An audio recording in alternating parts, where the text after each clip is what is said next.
Okay, Assalamualaikum dan hai. Jadi untuk video kita pada kali ini, kita akan go through 1.1 reaction rate, specifically the rate law. Okay, so previously dalam kelas, saya dah go through differential rate equation and also how to determine the reaction rate by using the differential equation. So ABC, learning outcome, kita dah cover. So untuk video pada kali ini, saya akan explain about D and E. Okay, so rate law ataupun rate equation. So, dua benda ni adalah benda yang sama. Kalau awak masih ingat dalam kelas, saya pernah mention dalam 1.1, kita akan go through 3 jenis equation. So, the first one, differential rate equation, okay, already cover in class. So, untuk video yang pada kali ini, kita akan go through the second type of equation, iaitu rate equation ataupun rate law. So, first definition. Okay, so rate law or rate equation relates the rate of reaction to the rate constant K and concentration of reactant raised to some power. So let's say I have this equation and I want to write the rate equation or rate law for this reaction. Okay, so rate is proportional to concentration of reactant. So kenapa reactant je? Sebab dalam definition kita dah tahu rate law hanya concern concentration of reactant sahaja. Okay, jadi reactant adalah A dan B. So rate is proportional to concentration of A times concentration of B. So kalau saya nak buang proportional punya simbol ini, saya nak tak sama dengan, so kita akan letak constant. So datangnya rate constant K. Okay, concentration of A, so raised to some power. So maksudnya ada kuasa. So A power of X, B power of Y. Okay, ni saya akan explain dengan lebih details nanti. So, apakah itu X dan Y? It's actually order of reaction. So, X is order of reaction with respect to A, Y order of reaction with respect to B. Apa pula order of reaction ni? Okay, tak apa. Nanti kita akan go through. Okay. So, overall order of reaction just simply tambah kedua-dua order. And K adalah rate constant. Okay. So, rate constant K relates the rate equation to the concentration of reactant. The larger the value of K, lagi besar nilai K, maksudnya reaction tu lagi cepat lah. Okay, faster the reaction proceed. Okay, so let's say this is my equation, reaction. And this is our rate law yang kita dah go through tadi. So, remember, X dan Y adalah order of reaction. Okay, value of X dan Y can only be determined experimentally. Okay, menggunakan eksperimen sahaja baru kita boleh tahu nilai X dan Y. So, maksudnya kuasa ni bukan tengok stoichiometry tau. It does not relate to stoichiometry at all. Jadi, order of reaction hanya boleh ditentukan menggunakan eksperimen sahaja. Jadi, sama ada soalan akan bagi kepada awak what is the order, or kalau soalan tak bagi, awak boleh tentukan. Ada method dia, itu kita akan go through dengan lebih details nanti. Okay? Jadi, untuk order of reaction, define in terms of reactants concentration. Okay, order of reaction is not related to the stoichiometric coefficient. Okay, macam yang saya mention tadi. So, kalau saya ada reaction ini. So, tengoklah kita nak tulis rate law. So, rate law, again, kita concern apa? Reactant sahaja. So, kita pun tulis. Okay. Jadi, power of 1 and power of 1. So, ini soalan dah bagilah dia ada kuasa 1. Jadi, sekarang saya nak nampak dekat sini, ClO2, stoichiometry dia adalah 2. Jangan letak kuasa 2 pula dekat sini. Okay? Dia tak ada kena-mengena langsung dengan stoichiometric coefficient. Please remember that. Jangan confuse dengan apa yang dah pernah belajar di SEM 1. So, kalau SEM 1 hari tu, memang kita akan letak kuasa. Okay, depends on stoichiometry. But not for this chapter. Okay, again, order of reaction hanya kita boleh tentukan secara eksperimen. So, means soalan akan bagi atau awak boleh tentukan ada method dia. But that's later. Okay, so sekarang saya nak faham it does not relate related to the stoichiometric coefficient at all. Okay? Okay. So how can I determine the order of reaction if I have the rate law? So soalan dah bagi rate law, macam mana saya nak tentukan order of reaction? So First example A, I have this reaction and I already know the rate law. Okay, what is the order of reaction with respect to NO? So, kalau saya nak tahu order of reaction untuk NO, kita akan tengok kuasa dia berapa. So, this is power of 2. Means the order of reaction is 2. Okay, what about O2? Tak ada pun kuasa. So, kalau tak ada kuasa, maksudnya dia power of berapa? Power of 1. Okay? Jadi, order of reaction with respect to O2 is 1. Okay, what about overall order of reaction? Simply tambah ke semua order. So, 2 tambah 1 sama dengan 3. Okay? Jadi, kalau soalan dah bagi rate law ataupun rate equation kepada awak, means you boleh tengoklah kuasa. Okay? Kuasa itu menunjukkan order of reaction with respect to the reactant. Kadang-kadang memang tak samalah order dia. Dia tak semestinya sama order of reaction untuk reactant ini. Kalau awak tengok yang ni, 2 untuk NO, 1 untuk O2. Okay? Jadi, kita ada B dan C. A saya dah tunjuk tadi. Saya nak awak buat untuk B dan C, then upload your answer. Okay? Take note dekat sini, kuasa dia boleh jadi 3/2. Dia tak semestinya nombor bulat pun. Jadi, just follow the rate law. Okay?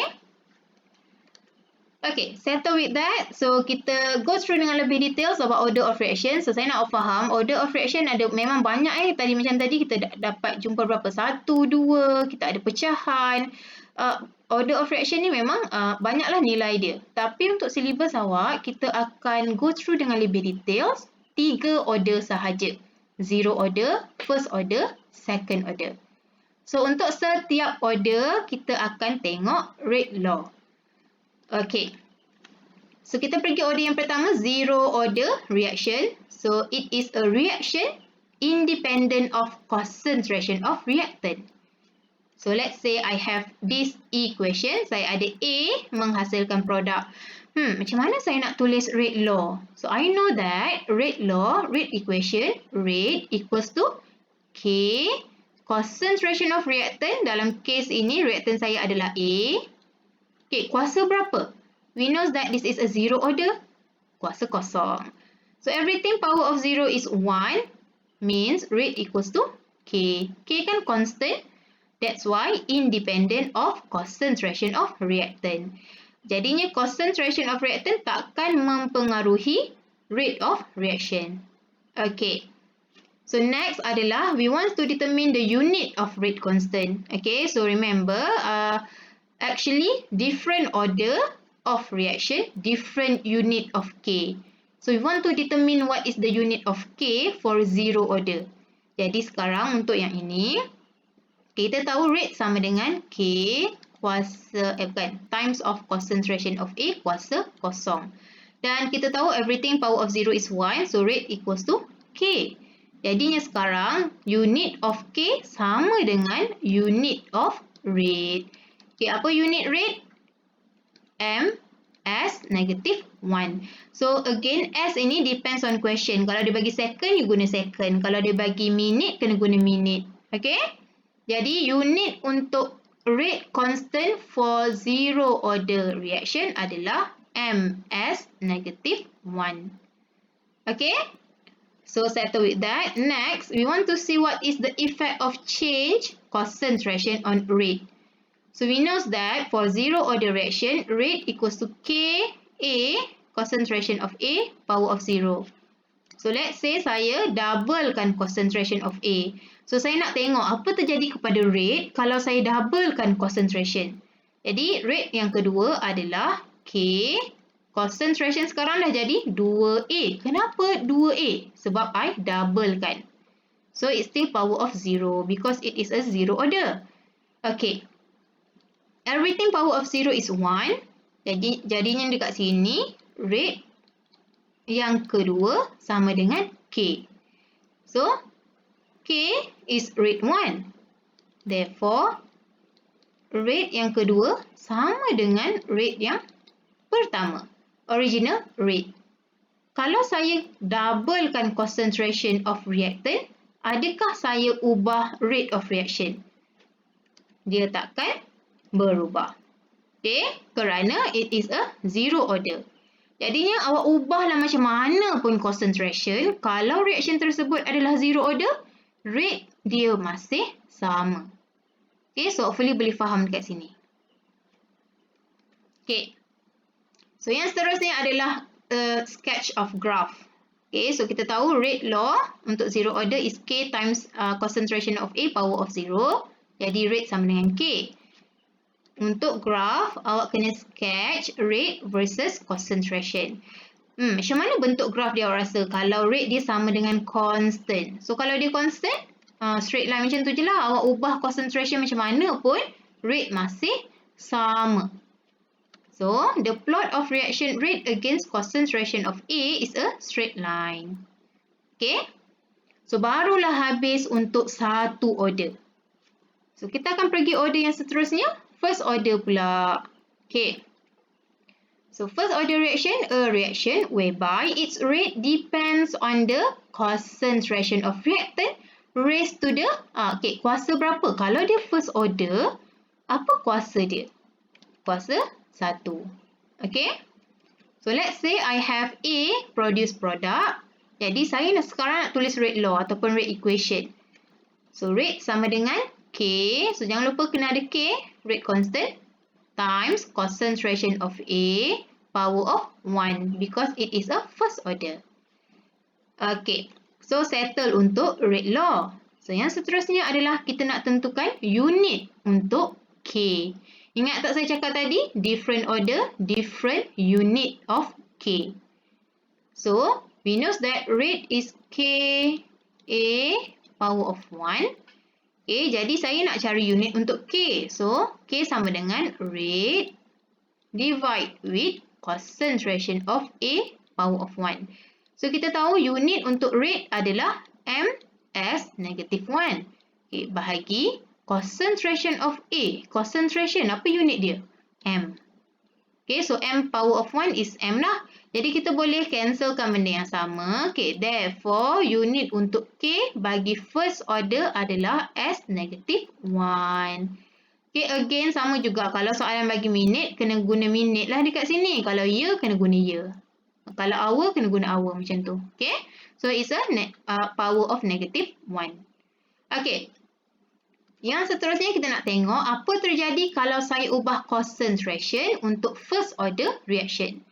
So, originalnya, rate equals to K concentration of A power of 1. So, let's say saya ubah concentration by doubling. Okay, saya doublekan concentration. So, saya nak tengok apa terjadi kepada rate. So, rate 2 sama dengan K. So, sekarang dah jadi 2A lah sebab awak doublekan. So, kuasa 1. So, rate kedua sama dengan keluarkan 2 ni pergi depan. So, 2 kuasa 1. K A power of 1. So, tengok ni, K A power of 1, okay, sorry, adalah rate 1. Okay, jadinya, rate yang kedua, okay, lepas saya doublekan concentration tadi, dah jadi 2 kali rate 1. So, ni kenapa saya boleh simplify dia jadi rate 1? Because rate 1 is K A to the power of 1. So, K A to the power of 1 is rate 1. Jadi, saya harap boleh nampak dekat sini, kalau first order reaction, kalau awak doublekan concentration of reactant, awak akan doublekan rate of reaction juga. Okay? So, next is sketch of graph. So, we have this equation, rate law for first order. Jadi, kita nak sketch graph macam mana? Rate versus concentration. Jadi, untuk first order, grafnya berbentuk begini. Okay, directly proportional teruslah straight line macam ni. So, daripada gradient slope of the graph, kita boleh dapat rate constant. Okay. So, the plot is a straight line passing through the origin. Okay, so kita dah go through ke semua benda untuk first order. So, yang seterusnya adalah second order pula. Okay. So, second order reaction, a reaction whereby its rate depends on the concentration of reactant. So, hopefully by now awak dah faham.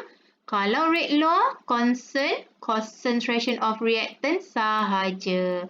Mesti ada kuasa. Macam mana nak tahu kuasa dia berapa? Tengok order of reaction. So, kalau second order, apa kuasa dia? Second power. So, let's say I have this reaction. And I want to write the rate law or rate equation.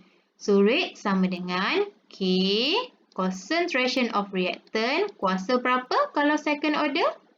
Kuasa 2. So, dah siap untuk rate law. Yang seterusnya adalah kita nak tengok apakah unit untuk K. So, again, saya ulang lagi sekali, unit untuk K berubah ataupun different mengikut order of reaction. So, kalau reaction ini adalah second order, rate sama dengan K concentration of A to the power of 2. So, saya nak cari K. So, K sama dengan rate bahagi concentration of A to the power of 2. So, we know that the unit of rate is M as negative 1. Divide with concentration. Apa unit concentration? M. So, ini kuasa 2 kan? So, ada kuasa 2 lah dekat sini. Jadi, kita boleh simplify. Jadi, saya akan cancelkan M dengan yang ni tinggal M to the power of 1 lah. Okay, jadinya K sama dengan unit dia dah jadi M negative 1 S negative 1. Okay, so this is the unit for second order. Okay, unit of K untuk second order. So, saya harap awak boleh nampak perubahan unit tersebut untuk setiap order of reaction. Okay. So, settle with the rate law, settle with the unit. So, perkara yang seterusnya adalah what is the effect of changing concentration of reactant on rate. So, tadi untuk zero order kita dah tengok, untuk first order pun kita dah tengok. So, now kita nak tengok untuk second order pula. So, we know that rate equation ataupun rate law sama dengan K concentration of reactant to the power of 2. So, katakan saya doublekan concentration of reactant. Jadi, rate yang kedua sama dengan K. Concentration dah jadi 2A. Kuasa 2. Okay, again, keluarkan nombor ni ke depan. So, sama dengan 2 kuasa 2 K A kuasa 2. Okay, jadi untuk rate yang kedua, kalau saya doublekan concentration of A, so 2 kuasa 2 dapat berapa? 4. Okay, ni apa ni? KA kuasa 2. KA kuasa 2 is rate 1. So, rate yang kedua sama dengan 4 rate 1. Okay, so means kalau di second order awak doublekan concentration, rate of reaction akan increase by a factor of 4. Maksudnya sangat cepat reaction tu berlaku. Awak doublekan concentration, rate dia dah jadi increase sebanyak 4 kali ganda. Okay, jadi saya harap awak menampak dekat sini order of reaction is important. Kenapa penting? Kerana dia boleh affect the rate of reaction. Okay. Settle with this. So the last things that you have to know for the second order reaction is sketch the graph. Again, we're going to sketch rate versus concentration. So untuk second order, bentuk grafnya adalah begini. So dia curve. Okay. Curve naik macam tu. Okay. So dah habis untuk ke semua benda. Bagi ke semua order. So, zero order sudah, first order sudah, second order sudah. So, saya ringkaskan balik apa yang awak belajar tadi. You belajar macam mana nak tulis rate law. Awak belajar nak tentukan unit of K. So, awak dah go through macam mana effect on rate of reaction kalau kita ubah concentration of reactant. Dan juga sketch graph. So, hopefully by now, you dah boleh tengoklah setiap order tu berbeza-beza unit dia, bentuk graf pun lain. Okay? So, settle with that. Kita tinggal dengan try this 4 dan try this 5. So, untuk try this 4, okay, this is the equation and this is the rate. And already given to you, rate law. So, what's happened to the rate if I double A, tripling B, and doubling A and halving B? Jadi, saya go through satu contoh untuk yang ini. Jadi, kita tahu originalnya, this is the rate equation. Okay, what's happened to the rate if I double A? Jadi, saya kena cari rate yang kedua. So, rate yang kedua sama dengan K. Okay, awak buat apa dekat A? You double kan? Jadi, 2A lah dekat sini. Okay, times B. B ubah tak B? Tak ada kan? Awak ubah A je. So, B masih sama. Kuasa 2. So, apa yang kena buat? Keluarkan nombor ke depan. So, sama dengan 2. Ni kuasa 1 So, 2 kuasa 1. K, A, B to the power of 2. So, ni nampak tak? Ni apa ni? Sama kan ni? So, this is a rate 1. Okay, therefore, rate 2 equals to 2 rate 1.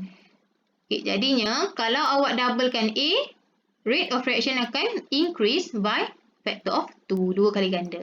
So, jawapan sampai sini pun dah mencukupi. Okay, so hopefully boleh nampak cara nak buat dan tolong selesaikan. So, untuk yang ni sudah. So, untuk yang ni tolong selesaikan dan upload your answer. Okay. And try this 5. Okay, so the decomposition of N2O5 is a first order reaction. Tengok soalan dah bagi. It is a first order. Okay, so the first question, what is the rate equation? Okay, ataupun rate law. Okay, again, tolong ingat rate equation ataupun rate law concern reactant sahaja. Okay, B. Calculate the rate constant. So, rate constant adalah K. If the initial concentration of N2O5 is this, so awak dah ada concentration, at a rate of decomposition. Okay, rate of decomposition of N2O5. So, decomposition dekat sini sama maksud dengan rate of disappearance. Okay, so kalau kita tengok dekat sini, rate of decomposition, rate of disappearance bermaksud negatif D N2O5. Okay, sorry ni. Bahagi dt sama dengan 8.6 darab 10 kuasa negatif 7. Okay. So, kalau tengok dekat sini, dia ada 2 dekat depan. Jadi, saya nak figure out macam mana nak jawab soalan untuk B. So, untuk yang ini, saya nak buat. Okay, buat yang ni dan upload your answer. So, untuk yang B, jawapan untuk B, okay, B adalah 2.87 times 10 to the power of negative 4. Okay, dia ada unit sebab rate constant. Okay, so tolong figure out unit dia apa kalau dia first order. Okay, so hopefully boleh dapat jawapan ni lah. Okay, so buat, saya ada 3 exercise yang awak kena buat daripada video ni. So, upload your answer. And that's all. So, hopefully boleh faham apa yang saya explain dalam video pada kali ini. So, kita dah go through rate law ataupun rate equation. So, that's all for this video. Thank you for listening.